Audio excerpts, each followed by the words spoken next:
الحمد لله نحمده ونستعينه ونستغفره ونستهديه ونعوذ بالله من شرور أنفسنا وسيئات أعمالنا من يهده الله فلا مضل له ومن يضلل فلا هادي له ونشهد أن لا إله إلا الله وحده لا شريك له وأن محمدا عبده وحبيبه وخليله صلى الله عليه وآله وسلم.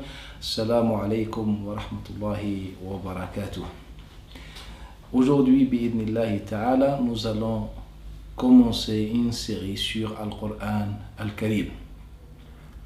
Car nous sommes dans ce mois sacré qui est le mois de Ramadan dans lequel Allah Ta'ala a fait descendre Al-Qur'an Al-Karim. Dans cette série, Inch'Allah Ta'ala, nous allons aborder quelques sourates, quelques exemples, à travers lesquels, Inch'Allah, nous allons donner quelques méthodes, quelques règles, quelques critères qui peuvent nous faciliter la compréhension du Qur'an Al-Karim. Mais avant qu'on commence cette série, nous allons faire une introduction qui est importante.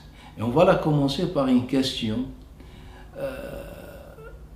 sur laquelle chaque musulman doit avoir une réponse. C'est une question qui est tellement évidente, mais à mon sens, qui n'a pas été posée auparavant.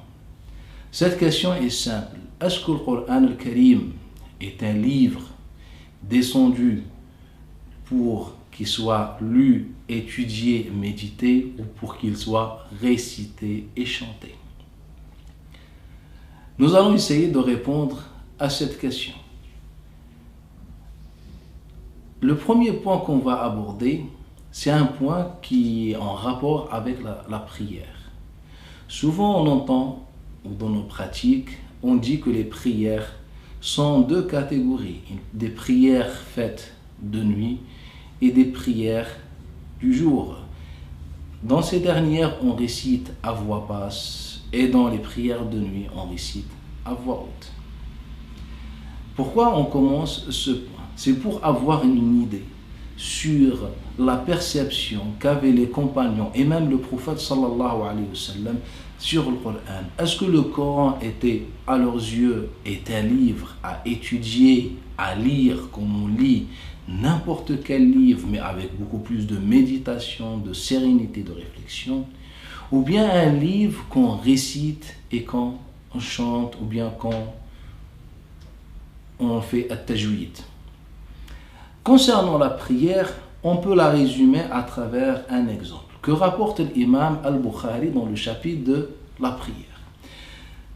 Dans le chapitre de la récitation de la prière, dans la prière de Dhuhr, l'imam al-Bukhari, il rapporte le hadith de Abi Ma'mar, dans lequel Abu Ma'mar interroge Khabbab, le compagnon. Et il lui pose une question sur la récitation. Pour l'instant, je vais utiliser le mot récitation. Sur la récitation du prophète dans la prière. Khabbab, il lui dit que le Nabi récitait bien dans la prière de Dhuhr et Al-Asr. Ensuite, Abi Ma'mar lui dit, mais comment saviez-vous que le Nabi sallallahu alayhi wa sallam récitait dans sa prière? Il lui dit, bilihiyayh, c'est-à-dire qu'on voyait la barbe de Nabi sallallahu alayhi wa sallam bouger, ou les lèvres de Nabi sallallahu alayhi wa sallam bouger, donc qui fait comprendre que le Nabi récitait quelque chose. Et on comprend évidemment que cette récitation était à voix basse. Ce hadith sur lequel se base l'imam al-Bukhari, et se basent les savants du hadith, et par la suite les savants de fiqh, et c'est parmi les 2-3 hadiths fondamentaux dans la question que nous avons choisi par exemple pour éclaircir cette question. En fait, on remarque qu'il est rapporté de façon notoire par Khalid ibn Arfata, par Amr ibn Kilab, par Yahya ibn Abbad et encore d'autres transmetteurs qui viennent tous affirmer que Khabbab ibn al-Arat récitait à voix basse, à voix haute plutôt, que Khabbab récitait à voix haute dans la prière de Dhuhr et la prière de l'Asr, à tel point que ces transmetteurs rapportaient qu'ils apprenaient le Coran al-Karim de la bouche de Khabbab dans la prière de Dhuhr et la prière de l'Asr. En vérité, quand on tombe ce genre de récit, on se pose La question, et plusieurs même questions, pourquoi les savants ont-ils choisi la version dans laquelle on affirme que le Nabi récitait à voix basse? Deuxième question, comment comment peut-on plutôt expliquer le fait que Khabbab donne une première version et puis on se retrouve avec une version notoire dans laquelle Khabbab, ce compagnon, récitait à voix haute. En vérité, cet exemple-là touche l'ensemble des pratiques ou des chapitres juridiques. Souvent, on est face à des pratiques des compagnons qui reflètent la pratique prophétique et qui sont le meilleur témoignage qui mène à la pratique du prophète. Et on est face à la transformation de certaines pratiques, souvent peut-être politiques, en hadith de Nabi sallallahu alayhi wa sallam. Ce qui est sûr et certain, c'est que Khabbab ibn al-Arat récitait à voix haute dans la prière de Dhuhr et la prière de Al-Asr. Et le hadith affirmant le contraire n'est qu'une tentative pour influencer ou imposer une pratique aux musulmans. Malheureusement, cette pratique sera la pratique officielle durant ces siècles jusqu'à ce jour-là. Mais l'objectif, ce n'est pas de vous dire comment vous allez prier, mais juste de vous expliquer qu'au 1er siècle, les musulmans priaient les prières du jour, les prières de nuit, parfois à voix haute, parfois à voix basse, et qui n'avaient absolument, au premier temps, aucune problématique de réciter à voix haute ou réciter à voix basse. Ce qui veut dire qu'en vérité, ils ne donnaient pas d'importance à comment réciter, contrairement à ce qui s'est passé au IIe siècle, lorsqu'on a associé cette pratique à ce qu'on appelle les 2 prosternations qui réparent la prière, etc. D'ailleurs, on a de nombreux compagnons qui récitaient les 5 prières à voix basse, qui récitaient également les 5 prières à voix haute, comme Abdullah ibn Mas'ud. On a même les élèves d'Abdullah ibn Mas'ud qui ne faisaient pas de différence. En conclusion, au premier temps, les musulmans lisaient Al-Qur'an al-Karim pour le comprendre. Ils méditaient Al-Qur'an al-Karim.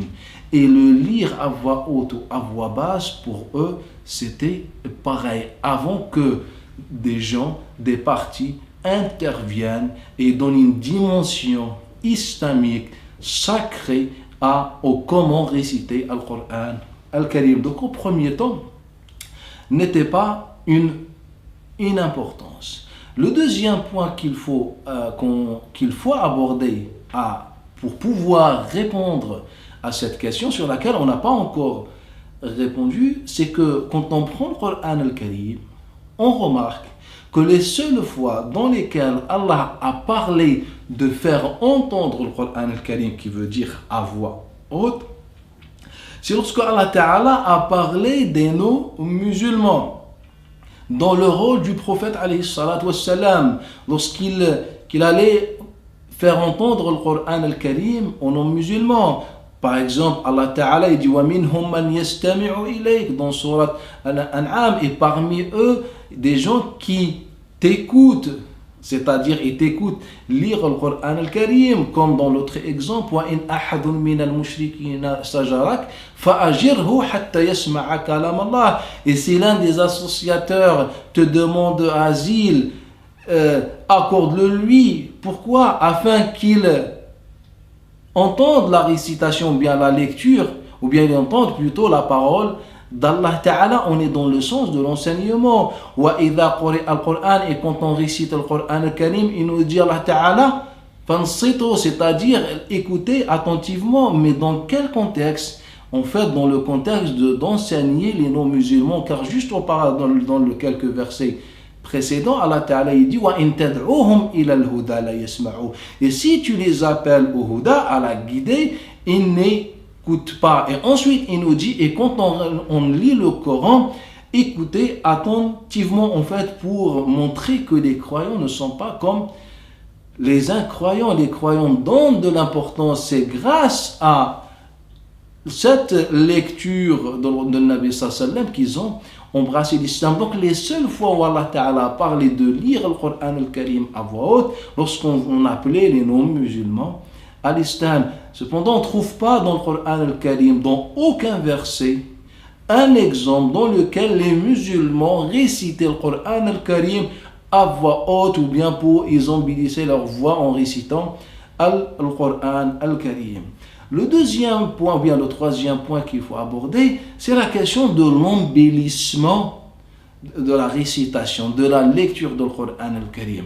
Ce que vous devez savoir, c'est que cette question, ou bien ce que vous devez savoir, c'est qu'il y a l'embellissement, ce qu'on appelle تغني بالقرآن, et il y a ce qu'on appelle التجويد, c'est-à-dire lire le Coran al-Karim conformément à des critères et des règles. Donc on commence par le premier point qui est apparu au 1er siècle, alors que le deuxième point n'est apparu qu'au 3e siècle, comme on va voir. Donc le premier point, l'embellissement. Comment peut-on expliquer qu'embellir sa voix en récitant ou en lisant le Coran al-Karim était un point de divergence dont la majorité des savants, et surtout les savants qui vivaient dans des endroits neutres comme le Medina, comme Mecca, relativement neutres plutôt comme Mecca et le Medina, ou dans les endroits, ou bien dans l'endroit de Koufa, ils étaient contre l'embellissement de la voix en lisant le Coran al-Karim, à tel point qu'ils donnaient des fatwas interdisant l'embellissement. Parmi eux, c'est l'intégralité des élèves de Abdullah ibn Mas'ud. On avait même Muhammad ibn Sirin, on avait Mujahid, l'élève de Abdullah ibn Abbas, dont on a des informations et des textes, des chaînes de transmission notoires qui indiquent de manière claire qu'ils étaient contre même les prolongations de base des mots, ou bien de changer la voix en lisant le Coran al-Karim, que ce soit dans la prière et en dehors de la prière. C'est ce que les textes nous disent. Et ils étaient contre l'embellissement de la lecture de Al-Qur'an al-Karim. Et d'ailleurs, quand on prend les hadiths qui interdisent d'embellir, car il y a des hadiths qui interdisent l'embellissement de la voix et qui nous parlent comme quoi à la fin des temps il y aura des gens qui vont donner plus d'importance à l'embellissement, etc. En fait, ce qui est étrange, et je le considère comme pertinent, c'est que ces hadiths-là, en fait, ils sont rapportés par des gens ou des régions qui, eux, n'autorisent pas l'embellissement de la voix en lisant Al-Qur'an al-Karim. Et les textes, ils sont clairs, comme l'A'mash et d'autres, nos rapports d'après Ibrahim ibn Yazid al-Nakha'i, qui lisait le Qur'an al-Karim bila maddin wala tatwilin wala tatrib, il lisait le Qur'an al-Karim sans prolongation, sans mettre, sans qu'il change de voix, sans qu'il essaye d'embellir sa voix. En fait, c'est comme on lit n'importe quel livre. Et le fait qu'il y avait cette divergence, bien sûr, ceux qui ne vont pas partager cet avis, ce sont les gens qui étaient autour de Cham, etc. Mais cette divergence déjà prouve que au premier temps de l'islam, les musulmans n'étaient même pas d'accord sur ce qui va devenir la pratique officielle des musulmans.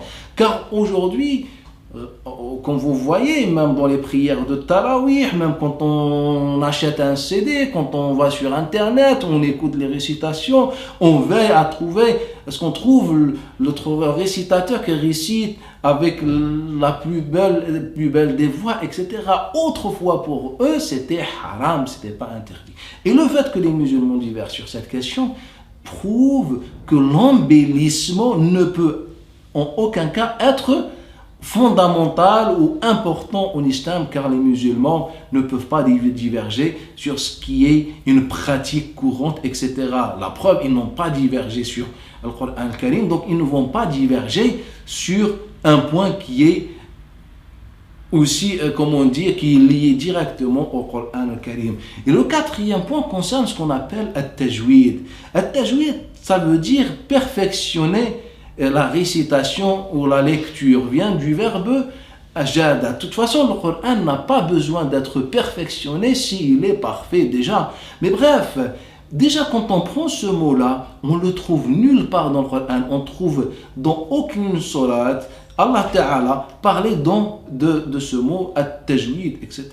Quand on prend tous les concepts liés à la lecture du Coran al-Karim, que ce soit at-tadabbur, at-tilawa, at-tartil, etc., on ne trouve pas qu'Allah Ta'ala a utilisé at-tajwid. Donc comment, encore une fois, peut-on expliquer que les musulmans doivent inventer tout un concept pour indiquer quelque chose qui fait partie du Coran et l'essence du Coran, si c'est vrai?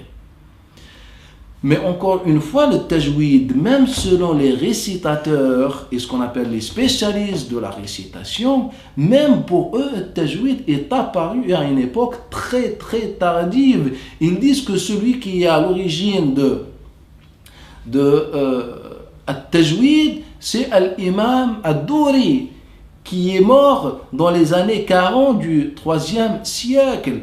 D'autres, ils vont encore plus loin. Ils disent c'est Moussa ibn Ubaydillah al-Khaqani qui est mort en 4e siècle. Mais je vais vous expliquer pourquoi les savants ou les récitateurs qui sont spécialistes en la matière sont incapables de donner un nom beaucoup plus ancien qui remonte au moins à l'époque des compagnons. En vérité, ça s'explique de façon logique et même il est expliqué par le fondateur de ce qu'on appelle les 7 récitations, qui est Abu Bakr ibn Mujahid, celui qui a mis en place le concept des 7 récitations à travers son livre Al-Qira'at As-Sab'. Avant lui, aucun musulman ne connaissait l'existence des 7 récitations. Je ne parle pas du hadith de l'huruf, je parle des récitations.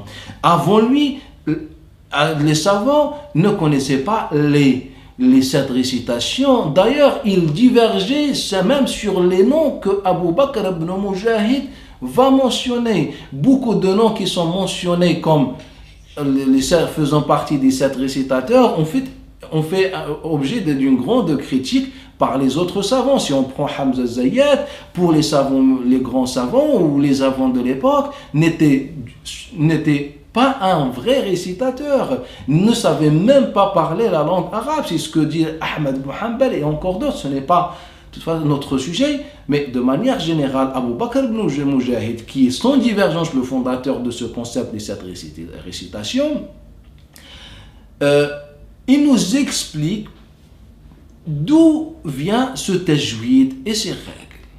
Son élève, l'imam Ibn al-Jihabi, nous rapporte qu'un jour il était avec son cheikh Abu Bakr ibn Mujahid. Lorsque son cheikh a pris un bâton dans sa main et avec un objet en métal, un objet métallique, il dit il commence à frapper pour faire de la musique. Il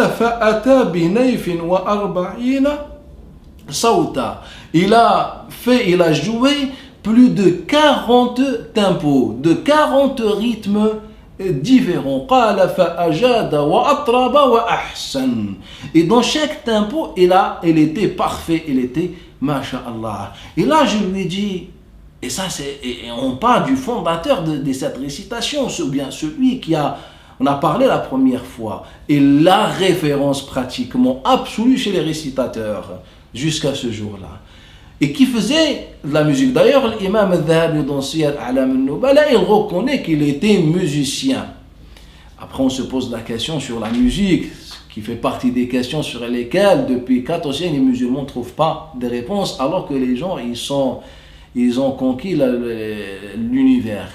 Bref, on revient à la question. Donc, il lui dit, mais comment tu as pu faire ça?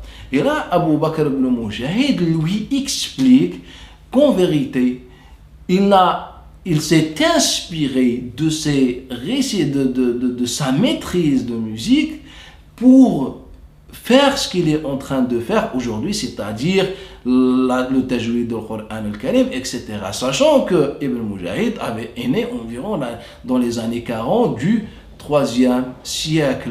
Et ce qu'on remarque également, c'est que l'ensemble de grandes références, ou ce qu'on va considérer comme référence de récitation 3e et 4e siècle, c'est-à-dire au moment de la fondation de ce qu'on appelle At-Tajwid, en fait la majorité d'eux étaient à la base des poètes. Donc avant qu'ils soient récitateurs, en fait ils étaient poètes, et il y en a parmi eux qui étaient déjà chanteurs. Ils étaient connus car le chant et la musique à l'époque de Bani Abbas avaient atteint le sommet et tous les hadiths qu'on rapporte sur l'autorisation de la musique, en vérité, sont des hadiths qui ont vu le jour à l'époque du régime de Bani Abbas, à travers Abdurrahman ibn Abi Zinad, etc. et encore d'autres. Car à l'époque de Bani Umayya, la musique était formellement interdite, car ils avaient une vision spécifique, particulière sur la pratique de l'islam, sur la piété, etc.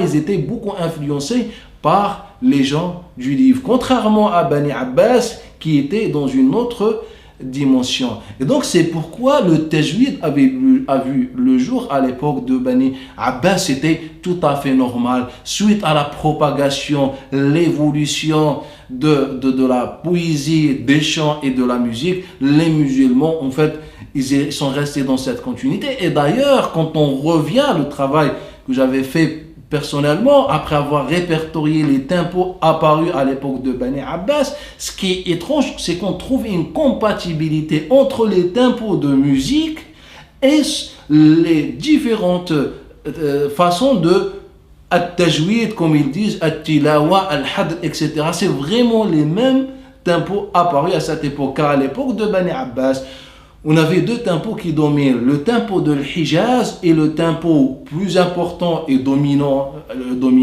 c'est le tempo perse. Et le tempo perse, avec ses différentes catégories, en fait, on le retrouve exactement dans les différentes catégories de at-tajwid. En fait, on revient et on dit, est-ce que le Coran al-Karim est un livre à méditer, à lire? C'est-à-dire, on peut le lire dans le cœur, et peut-être, il y en a qui préfèrent lire à voix haute, ils ont plus de concentration, ou bien un livre à réciter. En vérité, le Coran al-Karim, c'est un livre à méditer, à étudier, et non un livre à réciter, ou bien à embellir par la voix, etc. Et ceci ne fait pas partie de la pratique de Nabi alayhi as-salat wa as-salam. D'ailleurs, quand vous prenez même des traductions françaises de le Coran al-Karim, vous allez constater, à chaque fois on parle de la lecture, lorsqu'elle est attribuée au Coran al-Karim, c'est traduit souvent par réciter, qui sous-entend que le Coran se récite de mémoire d'une façon particulière. Alors que lorsque le même mot, le même verbe est attribué, utilisé ou attribué à la Torah par exemple, on le traduit par le mot lire. Quand Allah Ta'ala dit le verbe tala, ici c'est traduit souvent par le verbe lire. Alors quand on prend le même verbe tala concernant le Coran, c'est le verbe réciter. Et là, ça montre l'influence humaine sur la compréhension du Coran al-Karim. Lorsqu'Allah Ta'ala dit وَاتَّبَعُوا مَا تَتْلُو الشَّيَاطِينَ عَلَى مُلْكِ سُلَيْمَانَ, et ils suivent ce que les shayatin, et là le même verbe tatlu, donc au lieu qu'on le traduise comme on a fait avec le Coran, avec la Torah, car il s'agit du même verbe, on va le traduire autrement. On va le traduire autrement. Et ça montre qu'en vérité, ce sont les hommes qui ont choisi des interprétations suite à leur conviction ancienne. C'est qu'on avait l'idée que le Coran al-Karim se récite, que le Coran al-Karim a une manière particulière de le lire, et donc on a traduit le Coran al-Karim conformément à nos idées reçues. Et quand il s'agit du même verbe, du même mot, mais utilisé avec une autre chose, dans ce cas-là, on va changer radicalement l'interprétation. Et les seuls textes existants dans notre patrimoine, ou bien les textes les plus importants sur lesquels se basent, comment dire, beaucoup de savants pour appeler les gens à l'embellissement de la récitation, en fait, on a les deux textes. Le premier texte, c'est d'Abu Moussa al-Ash'ari, dans lequel on rapporte que Abu Moussa lisait le Coran al-Karim, ou bien récitait le Coran, et le Nabi sallallahu alayhi wa sallam l'écoutait, et que par la suite, plus tard, le Nabi sallallahu alayhi wa sallam lui a dit pourquoi tu t'es arrêté, ou etc. Et là, Abu Moussa al-Ash'ari lui dit Ya Rasulallah, je savais que tu étais en train de m'écouter, la habbartu tahbira, j'aurais embellé encore plus ma voix. Et là, à ce moment, le Nabi, il lui a dit, on dit ta mizmar comme le mizmar de Daoud alayhi salam. En vérité, celui qui est à l'origine de ce hadith-là, en fait, c'est Abu Burda, le général du régime Omeyyade, et qui est d'ailleurs le fils de Abi Moussa al-Ash'ari. On lui a répertorié ces hadiths dans lesquels il essaye à tout prix de donner un statut social à son père, bien sûr, son père après sa mort, comme le hadith dans lequel il affirme l'immigration à son père, etc. Voilà, ce général qui a commis des crimes atroces, etc., vient nous enseigner que son père était le premier qui a fait l'immigration, et qu'à l'immigration vers Al-Habasha, alors qu'Abu Moussa al-Ash'ari à l'époque, il n'existait même pas. Il vient nous dire également que le Nabi sallallahu alayhi wa sallam, parmi tous les compagnons, il a choisi Abu Moussa al-Ash'ari pour lui dire le mizmar, etc., le reste de la liste.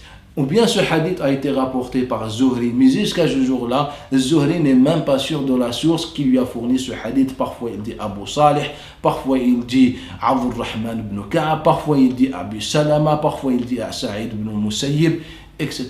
Et le deuxième hadith, c'est le hadith dans lequel on dit, où le prophète aurait dit ou bien la seule chose qu'Allah Ta'ala, selon la deuxième version, qu'Allah a autorisé à un prophète, c'est d'embellir sa voix en lisant ou en récitant Al-Qur'an al-Karim. Et ce texte-là n'a absolument aucun fondement. À part ce texte-là, il n'y a pas vraiment des textes qui sont intéressants, bien que qui viennent soutenir l'idée de récitation, embellir la voix. Ce qui est sûr et certain, c'est que le Coran al-Karim, dans aucune sourate, ne parle d'embellir la voix en lisant le Coran. Le Coran est un livre à méditer, c'est un livre à lire attentivement, c'est un livre qu'Allah Ta'ala a fait descendre sur le Nabi sallallahu alayhi wa sallam pour transmettre un message divin. أقول هذا الكلام واستغفر الله العظيم سبحانك حمدك نشهد أن لا إله إلا أنت نستغفرك ونتوب